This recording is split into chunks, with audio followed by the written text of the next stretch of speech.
to this beat.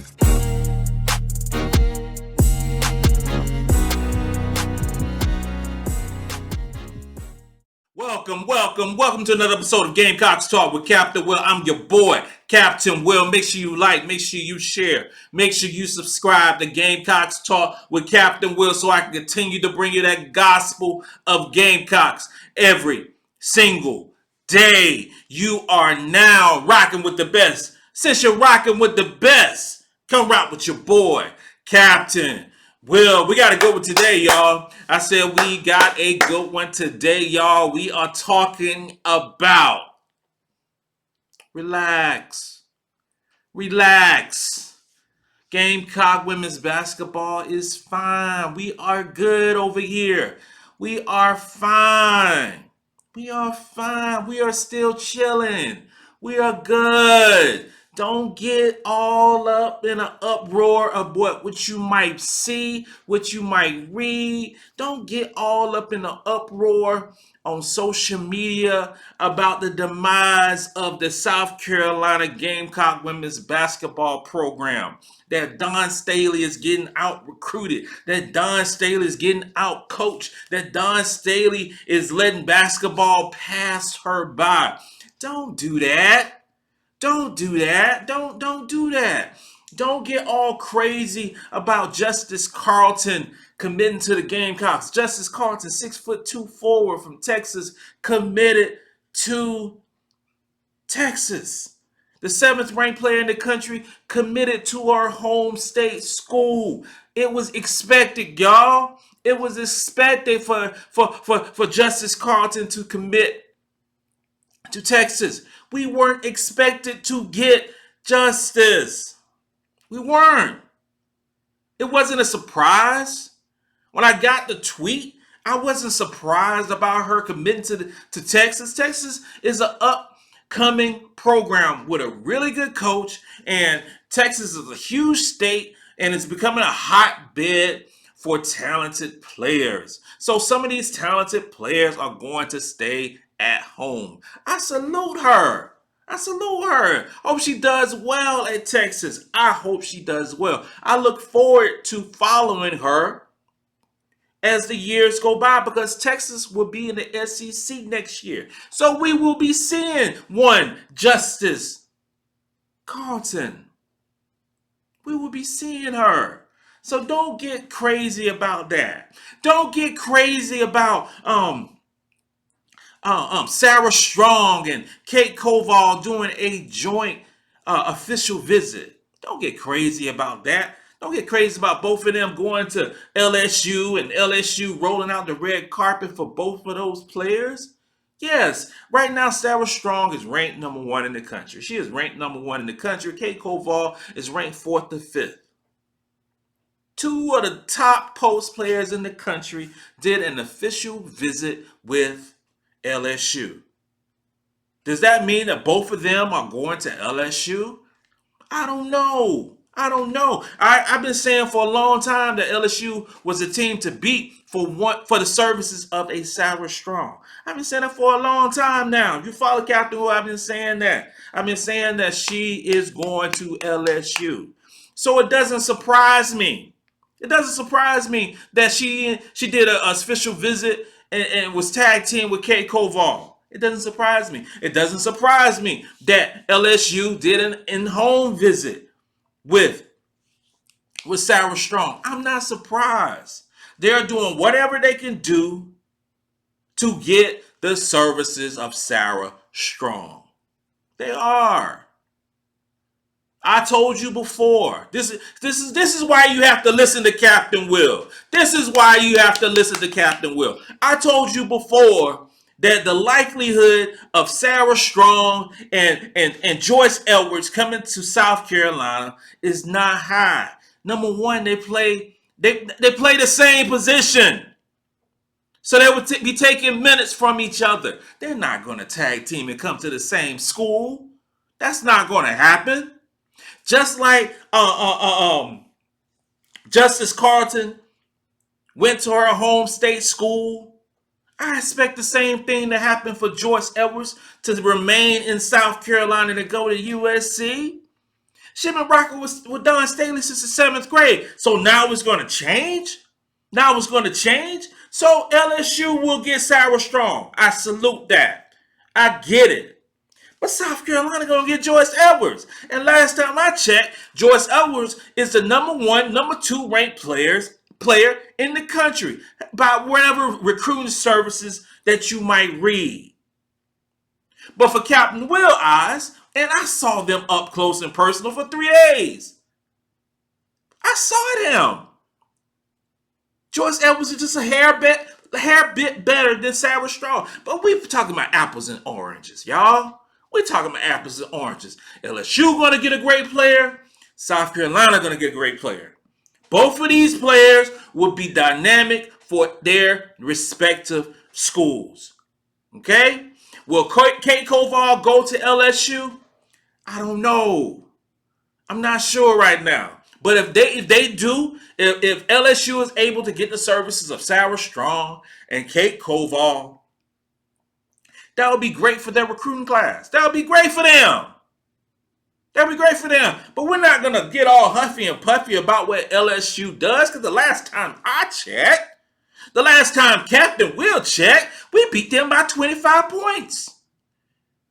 Is LSU 25 points better than South Carolina now? No. Did they make up that difference? No. Yeah, they got Haley Van Lith. I got that. They got Haley Van Lith in the transfer portal. Haley Van Lith can't guard me, and I'm 48 years old. Come on now. She can score the basketball. She can. They got Anissa Morrow, but she's not going to put up the numbers that she put up at the Paul with LSU. Well, you know what? She might. She might put up the numbers she put against the Paul, because LSU playing Fayetteville State. They playing Chesterfield Marlboro Tech. They playing Columbia Southern. They play, like, come on. So she might put up that, but she ain't gonna do it against no South Carolina. Because when she have to guard a Camilla Cardoza, a Ashlyn Watkins, or a Sanaya Fagan, let's be real. Come on, y'all don't. We are good over here. Y'all acting like some of these folks acting like Don Staley forgot how to coach. Like, we didn't just win 40 straight games. We didn't just win 40 straight games. And we would have beat Iowa if we didn't play the worst game of our season. You know how hard it is to get up for every single game in a college basketball season? Every single game. You know how hard it is for kids to get up for every single game in a college basketball season. And we almost did that. Iowa had a great game plan. They played well. We played bad. They beat us. LSU didn't. And if we would have beat LSU, and I'm tired of hearing people say this, LSU, Kim Mulkey won 4 championships. LSU won the championship. And then South Carolina's falling behind. Like, we didn't beat them badly. Like, people didn't turn off the channel because we was beating them so bad. And if we would have played them again, we would have beat y'all again. Y'all, I mean, yeah, you got Haley Van Lith. You got Anissa Morrow in the transfer portal. I salute y'all. Great job. I got it.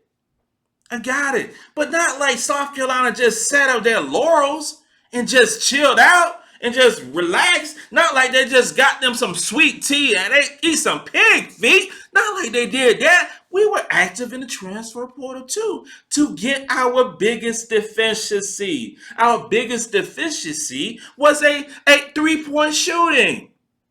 That was our biggest deficiency last season. We were 114th in 3-point shooting in the country. 114th. So to improve those numbers, I ain't saying we gotta be top 25. I'm not even saying nothing like that. I'm just saying with adding Tahina Pow, who shot 42% from the 3-point line, will improve our shooting. The only thing we gotta do is get top 50 in the country. Added on with the Tessa Johnson, one of the best prep shooters in the country. Bree Hall can shoot the three. She gonna get more minutes. Malaysia Fulwiley can shoot the three. I'm not worried. I'm not worried about shooting. I'm not worried about shooting.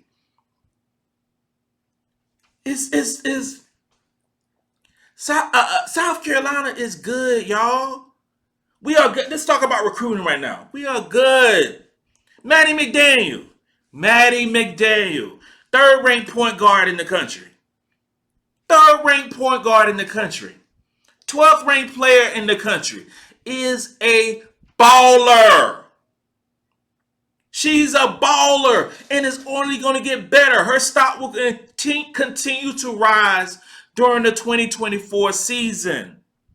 It's going to continue to rise. We're trending, and I say it over and over again, we're trending for Joyce Edwards. It would be a shocker.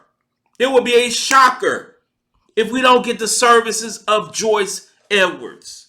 A shocker for your boy. So if we saying right now that we just say this right here, we get the number 12 player in the country, we get the number 2 ranked player in the country. Okay? What is that? Top 5 recruit? That top 5 recruiting class in the country right there with the second and 12th player in the country, right? But we ain't done.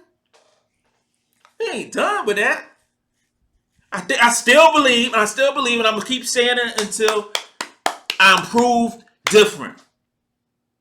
We still gonna get either Jordan Lee or Kennedy Smith to be the wing for this basketball team. No, both of those players are top 8 in the country, y'all. Both of them are top 8 in the country. And I know they're from California. I know we haven't had a great history of getting players from California. I know that. But we're getting one of them. And we still going to get another big. And I like, my personal opinion, I like Adele Tack. My personal opinion. And I believe she's going to be a Gamecock as well. So we get the point guard. We get 2024 class. We got the point guard. We will get the best all around post player in the country, and I'm talking about all around, offensively and defensively. And Joyce Edwards, who is a hometown girl, there ain't no damn way in the world she going to Clemson. I don't care what anybody might say. There ain't no way she's coming to USC. Okay, so and then we're gonna get a big by the size of 6'6", 6'7", with long arms to play behind a Camila Cardozo, who I don't think is going to go to the WNBA draft. But if she does, we got a next big thing coming after her. She won't have to produce next year. Adele Tack won't be asked to produce next year like that. What will probably happen, a transfer will come in for a junior or senior transfer will come in for the 2024-25 season to if Cardozo leaves to ball. And then she will move on. So whoever that transfer portal is, whoever that transfer player is, that center, for the 2024-2025 season, will help tutor, massage, and Adele Tack. So she'll be ready her sophomore year. Y'all think that Dawn Staley don't have a plan? This girl been doing this for a long time. She done forgot more basketball than any of us watching or your boy has ever known. She has a plan. College basketball has not passed her by just because you got a whole bunch of teams shooting 25, 33 pointers a game. That ain't South Carolina. I don't want us to shoot that many 3-pointers in a game. Not as long as we got dominant, expressive, creative post players. What? Let's see this right here. Those teams that be shooting 20, 25 3-pointers a game. You think they would shoot those 25, 30 3-pointers a game if they had a 6'7", 6'8" beast down low named Camila Cardozo? Hell no. They wouldn't. They wish they had that.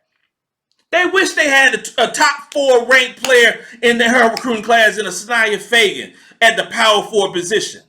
They wish they had that. But yeah, so we talk about other players, you know, in Iowa with Caden Clark, dominant player in the backcourt, dominant.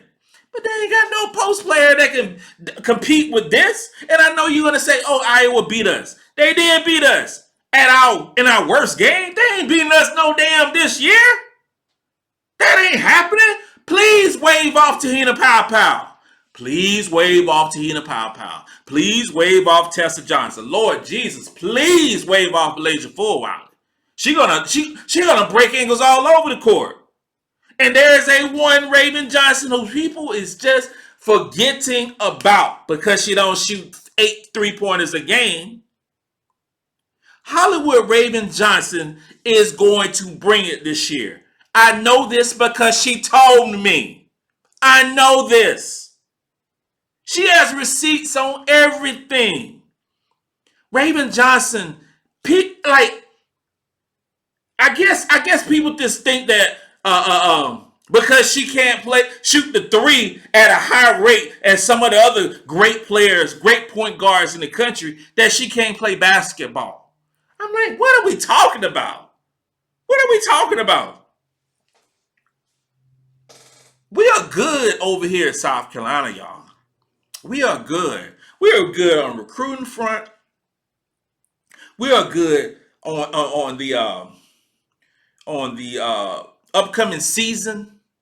This season is gonna be how can I say, the storylines for this season is gonna be so amazing this year, but it's because we're getting counted out, and we're getting counted out in September. I like, recruiting is passing by. Oh no, we can't do that. Oh, Dawn Staley. I guess she forgot how to recruit. We just got a number 2 recruiting class last season. Watch her work, y'all. Most players are not going to commit until November. November, y'all. Not September. November. Watch the dominoes fall in place. Watch they fall in place. Dawn Staley always gets a great class. Always gets a great recruiting class. And it will continue to happen. In the 2025 class, if we want to project a little bit further out in 2025, all right, no, I'm going to hold that to another show. I'm just going to hold that to another show. That's a cliffhanger from your boy, Captain Will. But, yo, don't worry. The demise of this program is so overblown. It's so crazy. And I'm just amazed by it.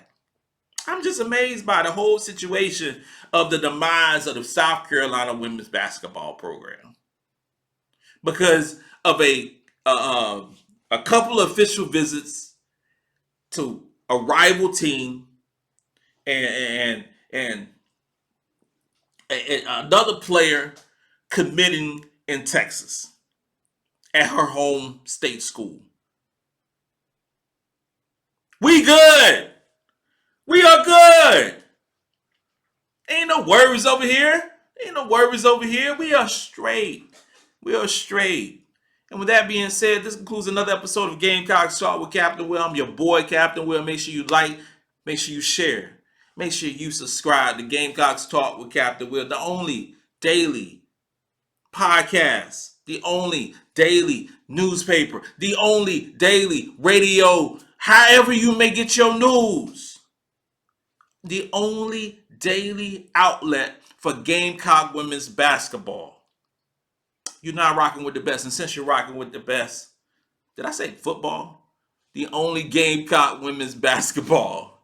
You are now rocking with the best. And since you're rocking with the best, come rock with your boy, Captain Will. Let's go.